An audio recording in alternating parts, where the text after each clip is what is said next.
மிக முக்கியம். ஏன்னா உறுதியேற திரு வளரும் என்று சொல்வார்கள்.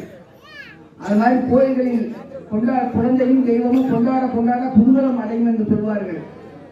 வெற்றியூர் நகரத்தார்கள் புது சிவன் கோவிலை நிர்மாணம் செய்து மிக சிறப்பாக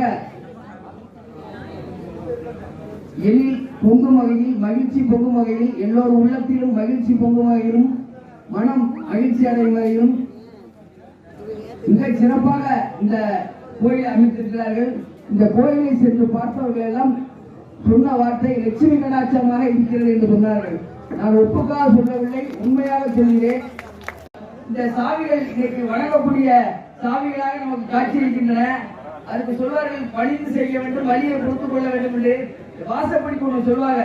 இந்த வாசப்படி ரொம்ப வலியை பொறுக்காதனால அது விதிமணிந்து ஒன்று ரொம்ப சிற்பி மாதிரி ரொம்ப சிரிக்க வேண்டாம், ஏன் போக்கா செஞ்சுட்டா வலியை பொறுத்துக்காக இந்த கல்லெல்லாம் என்ன பண்ணணும், நம்ம காலை விதிக்கிற கல்லா விதிக்கிற வாசப்படியா மாறுது. ஆனால் அந்த வலியை பொறுத்து கொண்டு புலியுடைய வலியை பொறுத்து கொண்டு இருந்தால் எப்படி சிலை சிற்பமானது வணங்கக்கூடியதாக இருக்கிறதோ, அதனால் நாம் சில விஷயங்கள் நடக்கும் போது ஏற்றுக்கள் பேச்சுக்கள் வரத்தான் செய்யும். அதை பொறுத்து கொண்டால் நாம் வணங்கக்கூடியவர்களாக நிச்சயம் சமூகத்தில் இருப்போம். இதுதான் உண்மை.